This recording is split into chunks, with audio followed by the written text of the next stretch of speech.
کپڑے دھو لیتے تھے، راستے میں جھاڑ جھنکار صاف کرتے ہو؟ میں نے کہا نہیں، مجھے تو ٹانکا نہیں لگانا آتا، مجھے سکھایا نہیں کسی نے۔ اس نے کہا کہ یہ بدنی تھی، بڈھا آدمی تھا لیکن بات وہ بڑی 40 سے تول کے کہتا تھا ہمیشہ چھوٹا، مجھے کہتا تھا اشفاق لکھیے تم ٹیچر تو بن گئے ہو لیکن بہت سی چیزیں تمہیں نہیں آتی ہیں، جب بھی کرو چھوٹا کام شروع کرو۔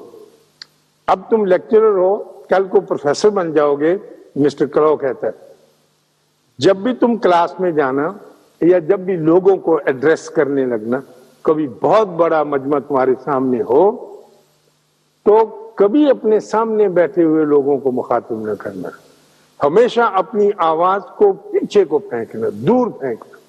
وہ لوگ جو بڑے شائی ہوتے ہیں، بڑے شرمندہ سے ہوتے ہیں، جھکے جھکے سے ہوتے ہیں، وہ عام طور پہ پچھلی قطاروں میں بیٹھتے ہیں آگے۔ چھوٹے لوگ کہہ لیجیے ان کچھ لفظوں میں بری بات، لیکن آپ کا وصف یہ ہونا چاہیے کہ آپ اپنی بات ان کے لیے کہہ رہے ہیں، جب چھوٹوں تک پہنچے گی تو بڑوں تک خود بخود پہنچ جائے۔ تو میں اس کی ان باتوں کو کبھی بھلا نہیں سکتا کہ چھوٹی چیز کتنی اہم ہوتی ہے۔ پھر اپنے بابا جی کے پاس آئے تو میں نے کلاؤ کی یہ بات کی تو انہوں نے کہا کہ دیکھو کچھ ہماری ڈیوٹیاں ہوتی تھیں، مثلا یہ کہ مجھے یہ سکھایا گیا، میں سبزیاں تو میں چھیل دیتا تھا، اس کی پریکٹس ہوتی، بھنڈارا پکتا تھا، لوگ آتے تھے روٹی کھاتے تھے، تو بابا جی نے فرمایا سوئی میں دھاگا ڈالنا سیکھ۔ اب یہ بڑا مشکل کام ہے، یہ خواتین کو اللہ نے ایسا دیا ہے، میں کبھی ایک آنکھ کانی بند کرتا تھا کبھی دوسری، وہ دھاگا نہیں اس میں ٹھیک طرح سے آتا، لیکن وہ ہمارے بابا جلال ہوتے تھے وہ ہاتھ پکڑ کے کہتے تھے۔ میں نے کہا اچھا جی دھاگا ڈال لیا، اس کا کیا فائدہ؟ کہ اس کا یہ فائدہ ہے کہ اب تم کسی کا پھٹا ہوا کپڑا، کسی کی پھٹی ہوئی پگڑی سی سکتے، جب تک تمہیں لباس سینے کا فن نہیں ہوگا تم انسانوں کو کیسے سیو گے ایک دوسرے کے؟ تم تو ایسے ہی رہو گے جیسے لوگ تقریریں کرتے ہیں، بندہ تو بندے کے ساتھ جڑے گا نہیں، وہ تو سوئی دھاگے کا فن آنا چاہیے۔ ہماری مائیں بہنیں بیبیاں جو لوگوں کو جوڑ کے رکھتی تھیں تو چھوٹے چھوٹے کاموں سے کرتی، کتنے کروڑ، 14 کروڑ کی آبادی ہے، اور آپ ایک لمحے کے لیے بیٹھ کے سوچیں کہ ان 14 کروڑ بندوں کو کس طرح سے کھانا مل رہا ہے۔ کوئی فیکٹری نہیں پرووائڈ کر کے دیتی یا کوئی ٹرک نہیں آتا، آپ اپنے گھر سے ہی لے جائیں گے اور ہر کوئی کو ٹھنڈا بسا بینگن گرم کر کے، اما نے کہا کہ دال ڈال دے، مکس کر دے، روٹی پکا کے، وہ کھانا مل رہا ہے۔ چھوٹے کام، اور چھوٹے کام سے کتنی بڑی آبادی پڑ رہی ہے۔ ضرور سوچیے گا اس پر کہ واقعی اگر کام فیکٹریوں سے اور بڑے بڑے چیزوں سے ہوتے ہیں تو پھر تو جناب یہ اس کے لیے ہونا چاہیے بڑے کارخانے، جیسے ہمارے کپڑا بنانے کے کارخانے، روٹی بنانے کے لیے۔ کہ آپ کے ذہن میں یہ بات نہ جائے کہ اب امریکہ نے چھوٹے چھوٹے ستونگڑے لگا دیے جن کے اشتہار بڑے لگے ہوتے ہیں، وہ لڑکیاں برگر کھا رہی ہوتی ہیں، آدھی ان کے لپسٹک لال ہوتی ہے، آدھا ان کا کیچپ لال، بڑا اشتہار خوبصورت لگا ہوتا ہے، جیسے بالکل شیرنی ہرن کا پٹھا کھا رہی ہو، ایسی تصویریں بھی آپ کا نظر ہے۔ لیکن عام فوڈ عطا کرنے کے لیے، لوگوں کو نرشمنٹ دینے کے لیے، گھر کے لوگوں کو بسم اللہ کہنے کے لیے، یہ سارا درجہ انہی کا تھا اور انہی کا ہی رہا ہے۔ اور میں بھی سمجھتا ہوں کہ یہ ساری تحریکیں ملک گزر جانے کے بعد انہی کے دسترس میں رہے گا، کیونکہ جب تک یہ نہ ہو، مرد تو بالکل کچھ نہیں، بیوقوف، خود کو تو گھر نہ چلانا آتا ہے، نہ کھانا پکانا آتا ہے، نہ روٹی کھا سکتا ہے۔ اللہ نے اس کو یہ سلیقہ دیا ان کو کہ وہ آپ کو پرووائڈ کرے، کپڑا سینا، ٹانکا لگانا تو وہ آپ کو لگا کے اس کا دے۔ اور یہ چھوٹے کام جسے آپ چھوٹا سمجھتے ہیں، وہ ضرور یاد رکھیے کہ انبیاء کی غلامی میں یا ان کی نوکری میں شامل ہونے کے لیے چھوٹے کام کو ضرور اختیار کرنا چاہیے، اگر آپ یہ چاہتے ہیں ان کی نوکری، کیونکہ انہوں نے کیا، کسی وجہ سے کیا ہے۔ یہ میرا منجلا بیٹا تھا جب وہ ایف اے میں تھا تو کہنے لگا مجھے 2 بکریاں لے دیں، پیغمبروں نے بکریاں چرائی ہیں، میں بھی چراؤں گا۔ تو ہم نے اس کو 2 بکریاں لے دی، لیکن وہ 5ویں 6ویں دن روتا ہوا آ گیا، کہنے لگا یہ تو بہت مشکل کام ہے، میں ایک کو کھیت سے نکالتا ہوں، دوسری بھاگ کے ادھر چلی جاتی ہے، اس کو پکڑتا ہوں، پھر اس نے دونوں کے گلے میں رسی ڈال دی۔ میں نے کہا یہ کام نہیں۔ پیغمبروں کو میں نے بابا جی سے پوچھا کہ ان کو بکریاں چرانے کا کیوں حکم دیا جاتا تھا؟ انبیاء کو ان کا درجہ ان سے بڑا درجہ کسی کا ہے ہی نہیں. تو بابا جی نے فرمایا کہ چونکہ آگے چل کر زندگی میں ان کو نہ ماننے والے لوگوں کا سامنا کرنا پڑتا، نہ ماننے والے ہی ہوں گے نا جتنے بھی کفار، تو ان کو سکھایا جاتا ہے کہ دنیا کے سارے جانوروں میں نہ ماننے والا جانور بکری ہے. اس کو ایک کھیت سے ہٹاؤ پھر آتی، گڈریا اٹھ کے جاتا ہے، اس کو رہتا ہے، پھر ایک لقمہ ڈالتا ہے، پھر بکری اسی جگہ پر جاتی ہے منع. اور مارنا نہیں، سینگ نہیں توڑنا، اس کو تکلیف نہیں پہنچانی، لیکن ساتھ ساتھ اس کی مدد کرتے چلے.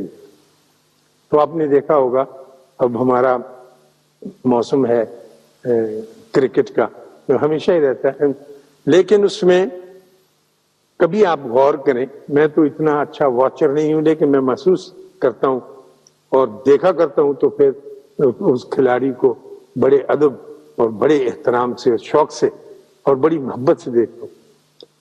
ہر بیٹسمین اپنے مضبوط ہاتھوں اور مضبوط کندھوں اور پر استقلال جمائے ہوئے قدموں اور اپنے سارے وجود اور اپنے سارے سیلف کی طاقت کے ساتھ ہٹ نہیں لگاتا بلے کو.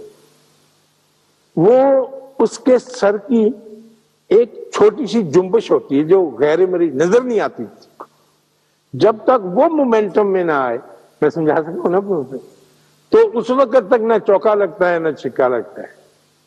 جب وہ آتی ہے بیلنس میں، جس طرح سے آپ نے دیکھی سرکس کی لیڈی تار پہ چلتی، اس نے ہاتھ میں پکڑی ہوتی چلتی، وہ بیلنس ایک رکھا ہوتا ہے. اسی طرح کرکٹ کا کھلاڑی جب آنے والے بال کو دیکھ رہا ہے اور جب اس نے ہٹ کرنا ہے تو سارا بدن تو اپنا کام پہ کھڑا ہی ہے، لیکن اگر اس کے سر کی جنبش جو مجھے آپ کو نظر نہیں آتی لیکن ہے، اگر وہ غلط ہو جائے تو یا کیچ ہو جاتا ہے یا کلی ہو جاتا ہے.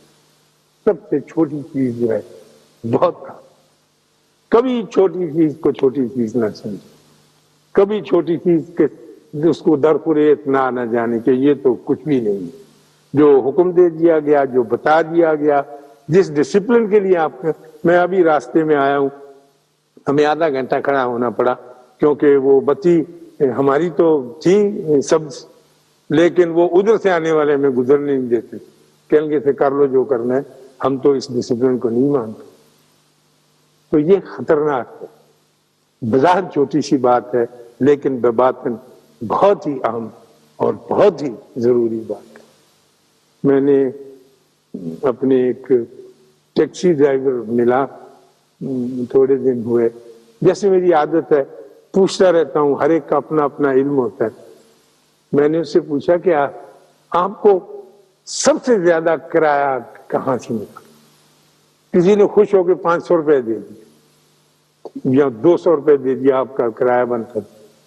اس نے کہا سر مجھے یہ تو یاد نہیں ایک کسی نے مجھے زیادہ کرایہ دیا، کیونکہ یہ ایسی یاد نہ رکھنے والی. البتہ یہ مجھے یاد ہے کہ میری زندگی میں کم سے کم کرایہ کب ملا اور کتنا ملا میری ٹیکسی کو استعمال کرنے کے بعد.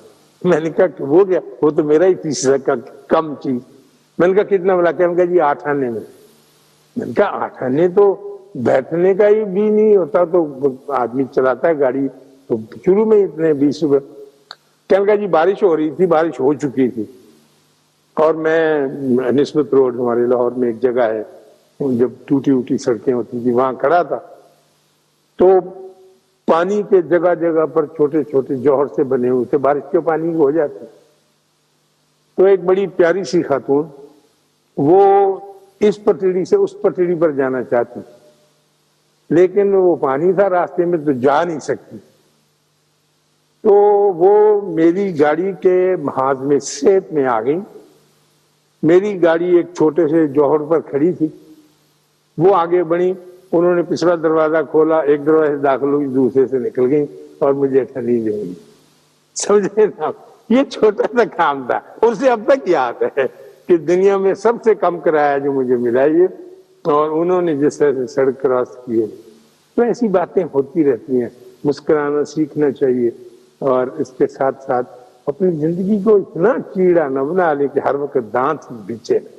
مجھے یقین ہے آپ کے چہرے دیکھ کے اندازہ ہوتا ہے کہ انشاءاللہ اب آپ ڈسپلن کو بھی اور ریلیکس ہونے کو بھی، ڈھیلے چھوڑنے کو بھی، اور اس چوکے اور چھکے کے لگانے کو راز بھی سمجھ گئے جو میں نے آپ کی خدمت میں ابھی عرض کیا۔ اللہ آپ سب کو اور آپ کے عزیز و اقارب کو آسانیاں عطا فرمائے اور آسانیاں تقسیم کرنے کا شرف عطا فرمائے۔ اللہ